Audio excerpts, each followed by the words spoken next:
आधी रात बीत चुकी है, ना ही रघुनाथ आए ना ही उनका परिवार। रघुनाथ ने मुझे यहां इंतजार करने के लिए कहा और पता नहीं खुद कहां खो गए। अब पहली वाली बात नहीं रही कृष्णकांत जी, शायद उन्होंने अपने परिवार का बंदोबस्त कहीं और किया हो। मगर कहां और क्यों? क्यों कहां, ये तो मैं भी नहीं जानता। हाँ, लेकिन तुम्हारे क्यों का जवाब है मेरे पास। शायद तुम्हारी वफादारी अब भरोसे के काबिल नहीं रही। क्या बकते हो यशवंत? तेजाब की परीक्षा नहीं लेते। कृष्णकांत की वफादारी पर शक मत करो। हम क्यों करने लगे शक? जरा सोचो कृष्णकांत, इतने साल से नौकरी कर रहे हो, आज घरवाली को देखकर मालिक के तेवर ही बदल गए। अरे जब नमक में ही गड़बड़ है तो क्या नमक हरामी और कौन सी वफादारी। होता है कृष्णकांत, होता है। उम्र के साथ साथ अकल भी बूढ़ी हो जाती है। बैठो।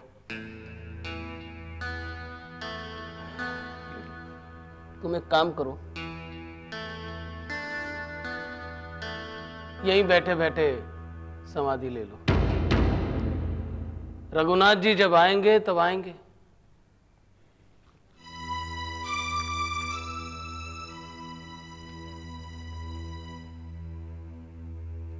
तुम जाके कृष्णकांत जी से बात करो अश्विनी, हो सकता है कि इस मामले में वो हमारी कुछ मदद करें। लेकिन विक्रम, हो सकता है रघुनाथ जी ने ये बात किसी को भी ना बताई हो सकता है।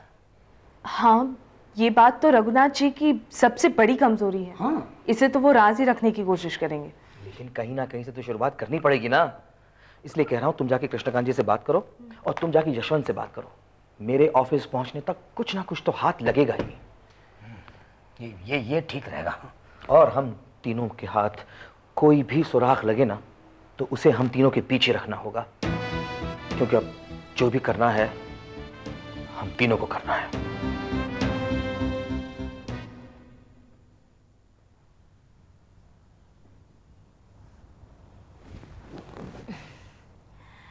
जब सोचती हूँ तो डर लगता है, पता नहीं ये औलाद बड़े होकर हमसे कैसा बर्ताव करेगी, हमारी मजबूरियां समझ पाएगी।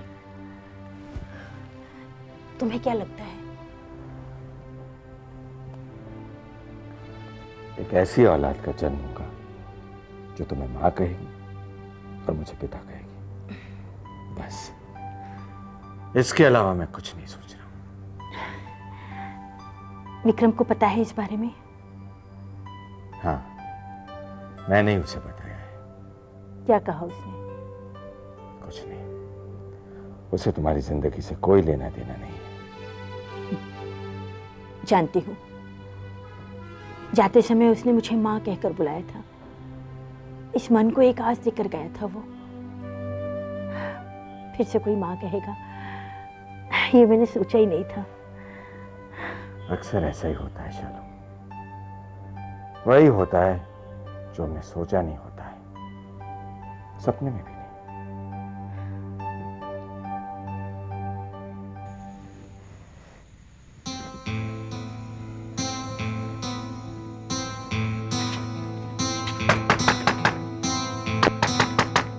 वो सुन लिया तुम्हारे बहाने, हमारे पैसे लौटा दो। मेरा विश्वास करो, मैं लौट कर जरूर वापस आऊंगा। मैं जानता हूं कि इन हालात में मैं तुम्हें लड़ने के लिए अकेले छोड़कर जा रहा हूं, लेकिन इन लोगों को रोको। मैं शहर जाकर खूब रुपए कमाऊंगा और वापस आकर इनकी एक एक पाई लौटा दूंगा। मैं नहीं संभालती हूँ, तुम जाओ। तुम जाओ। ऐसा तो मानने वाला है नहीं है। चलो दरवाजा ही तोड़ देते। कहाँ है वो बेईमान? कहाँ है वो लफंगा? आज उसे हमारे हवाले कर दो भाभी। वो घर पे नहीं है। देखो भाभी, तुम्हारी हमारी कोई दुश्मन नहीं है। उस गद्दार को आज हमारे हवाले कर दो। आप लोग सब्र कीजिए, वो आके सबकी एक एक पाई चुका देंगे। कह के गए हैं। बातें तो हम सुनते आ रहे हैं, आज हम पैसा लेके जाएंगे वरना ठीक नहीं रहेगा। तो ये लीजिए, मेरी चूड़ियां रख लीजिए, बेच के जो भी मिले अपने पास रख लीजिएगा। देखो ये लोग होते ही ऐसे, जब जवाब नहीं मिलता है तो औरत का हमारे सामने लाके खड़ा कर दिया। अब क्या करें? करना क्या है, रोज घर के चक्कर काटेंगे, जब वो लौट के आएगा हिसाब कर लेंगे। चलो चलो।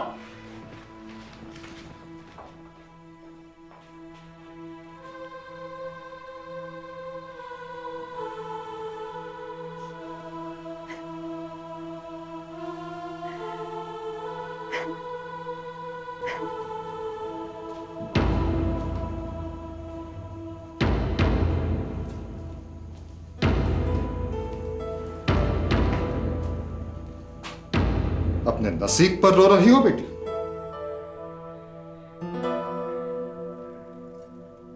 पिताजी, सिर्फ तुम्हारी जिद की वजह से तुम्हारा यह हाल हुआ है आज। मैंने पहले ही कहा था यह वर तुम्हारे लिए लायक नहीं है। और देखो आज मेरी बेटी, एक रईस ठाकुर की बेटी, सारे गांव के सामने जलील की जा रही है। नहीं पिताजी, चंद दिनों की तो बात है, वो जल्दी लौट आएंगे। मत दो, अपने आप को झूठी तसल्ली मत दो वसु। अरे इस रघुनाथ के बच्चे को तो मैं शहर के फुटपाथ से उठा कर लाया था। उसे नौकरी दी मैंने, घर दिया, और उसने तुम्हें अपनी बातों में उलझाकर अपने प्यार में फंसा दिया। किस लिए बेटी, किस लिए? सिर्फ मेरी दौलत के लिए। ये आपकी गलतफहमी है पिताजी। वो सबकी एक एक पाई तक चुका देंगे। बहुत स्वाभिमानी इंसान है वो। अरे खाक स्वाभिमानी है वो। मुझसे तो कई बार पैसे लेने की कोशिश की उसने, कभी मेरी नवासी का वास्ता देकर, तो कभी अपनी तबीयत का बहाना बनाकर, लेकिन मैंने उसे एक फूटी कौड़ी भी नहीं दी। अब भी वक्त है बेटा, कोई देर नहीं हुई है, अपने घर लौट चलो। अब तो यही मेरी हवेली है और यही मेरी जिंदगी है पिताजी। मैं यहाँ दुल्हन बन के आई थी, मेरी अर्थी ही यहाँ से जाएगी।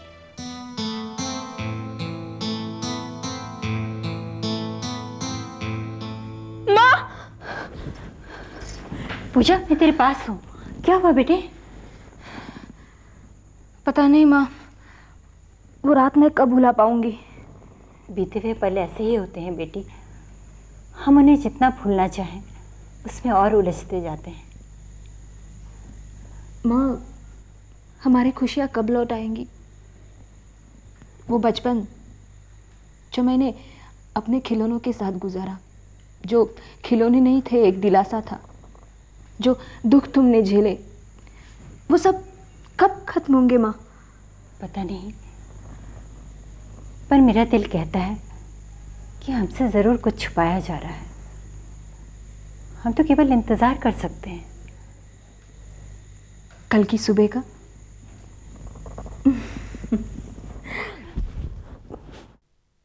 बड़े लोगों की बड़ी बातें होती हैं बलराज बाबू। गांव में एक औरत, ये शहर में यहाँ दूसरी। गांव में उससे लड़की है, यहाँ इससे ये बच्चा है। हम पापी जरूर हैं, मगर जो करते हैं ईमान से करते हैं। ईमान धर्म की बातें छोड़ो यशवंत। देखो, रघुनाथ जी ने तुम्हें धक्के देकर बाहर निकाला था और आज वक्त आया उन्हें जवाब देने का। बोलो, कहाँ हैं दोनों? हम जानते तो जरूर बताते। अरे आप लोगों ने सहारा दिया है हमें, कर्जा है आप लोगों का हम पर। पर एक बात कहूं, कृष्णकांत जी को बरोबर मालूम होगा सर। तुम अपनी बात करो। देखो यशवंत, किसी की जान का सवाल है। बोलो, कहीं कुछ देखा सुना? हमने तो कहीं कुछ नहीं देखा, कहीं कुछ नहीं सुना। काश बलराज बाबू हम आपकी मदद कर सकते हैं।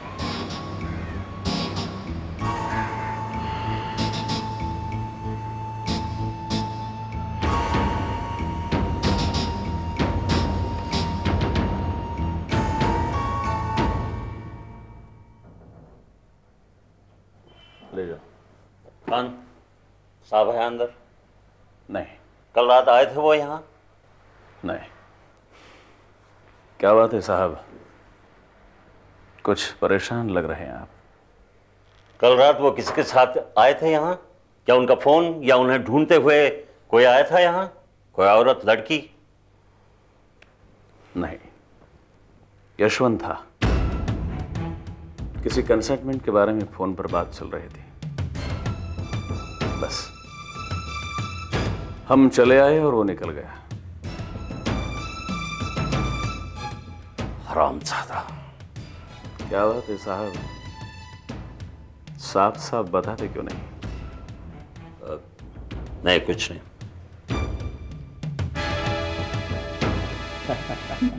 कल रात हम दोनों काफी देर तक आपका इंतजार करते रहे, फिर न जाने कब आंख लग गई, पता भी नहीं चला। मेरा काम ही ऐसा है, दिन रात एक करने पड़ते हैं।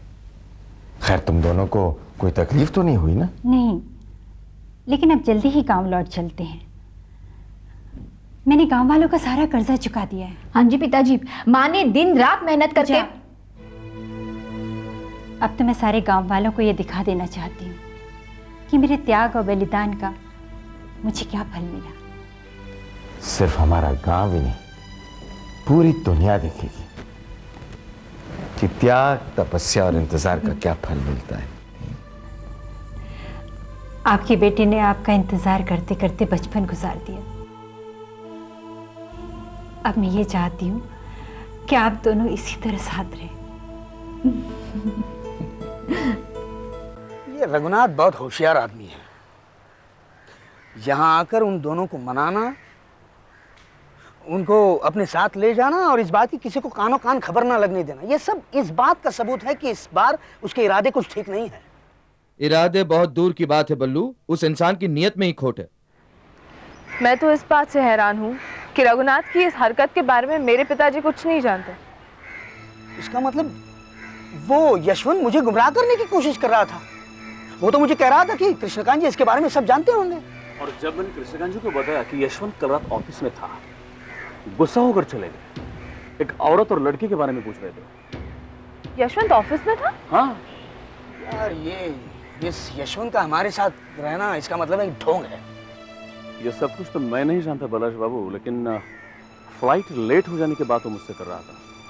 मगर फोन पर किसी आदमी के साथ वो बोल रहा था, उसका क्या विष्णु ऐसा कुछ तो नाम था उसका।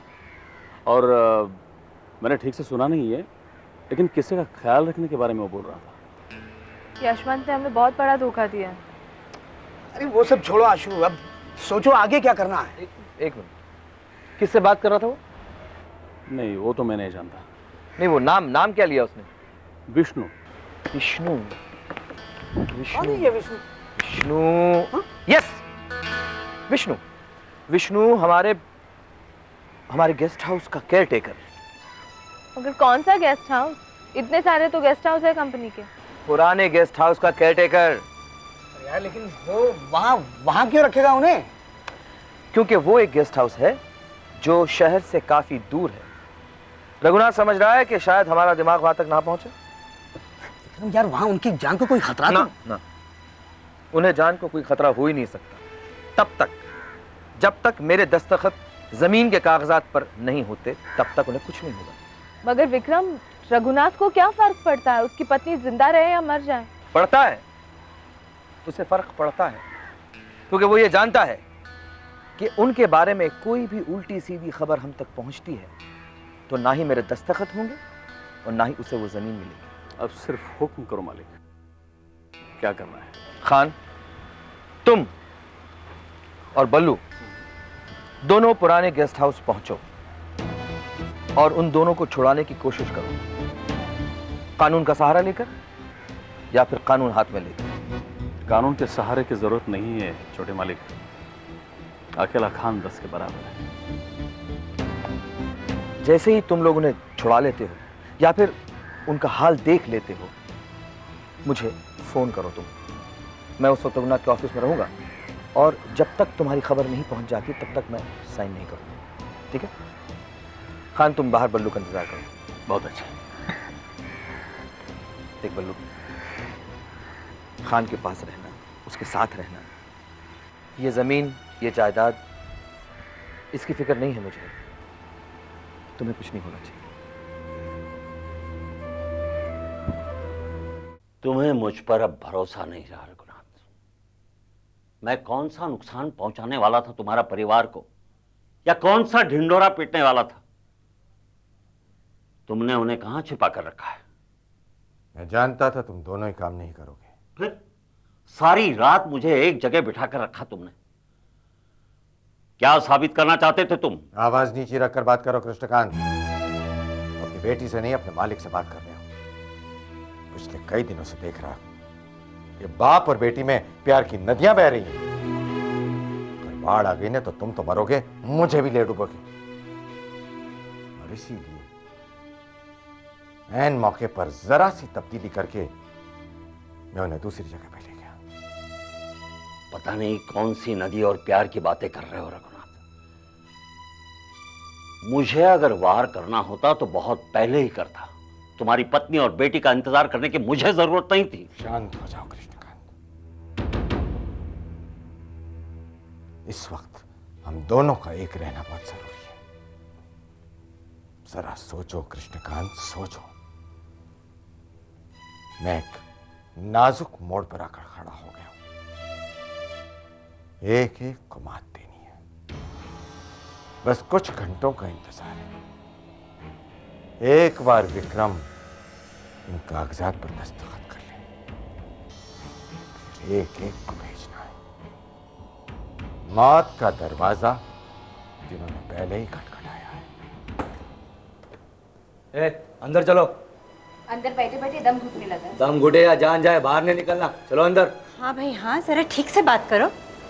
चल बेटी।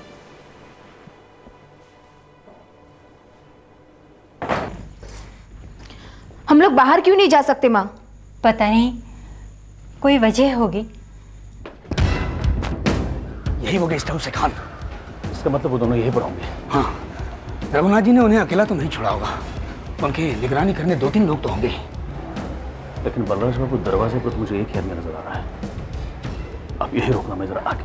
बलराज बाबू मेरे बात। You're wasting my time, my boy.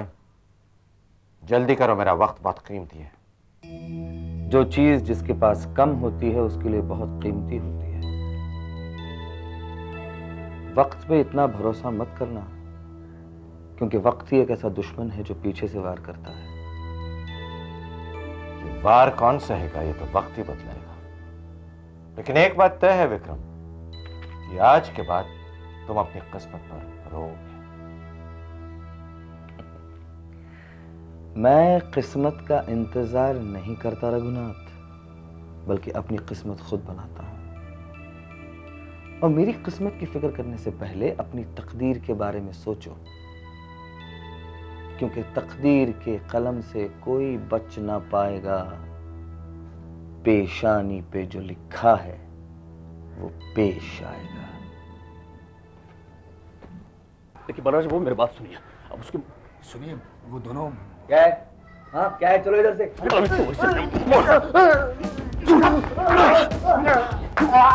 बता दीजिए, हम आपको छोड़ देंगे।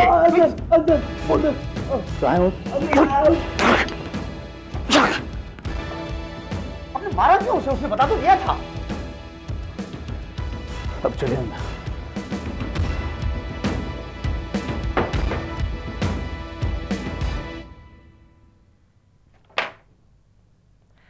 हैरत की बात है रघुनाथ कि तुम जैसा ऊंचा खिलाड़ी इस कीमती मोहरे को एक मामूली जमीन के लिए इस्तेमाल कर रहा है।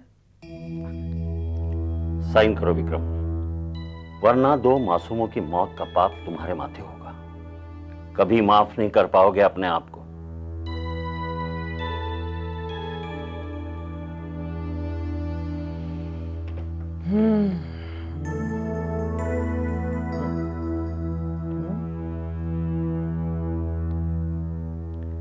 ये चल नहीं रहा है। कैसे घटिया लोगों को अपने साथ काम पे रखते हो तुम।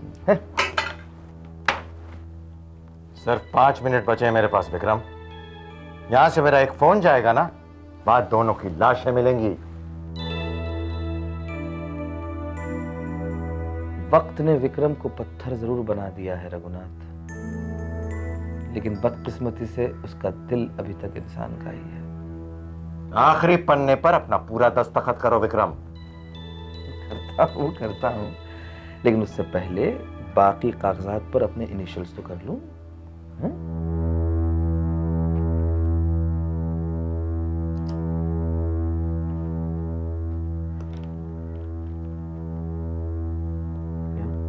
हाँ चलिए चलिए। अब सिर्फ आखिरी पन्ना बचा है विक्रम। इस पर दस्तखत हो जाने के बाद उस जमीन का सिर्फ एक ही मालिक होगा, रघुनाथ वर्मा। ये जमीन भले ही मामूली हो, लेकिन मेरी हो जाने के बाद तुम 50 लाख के घाटे में आ जाओ, और यही मेरे लिए बहुत बड़ी बात है। जल्दी करो विक्रम।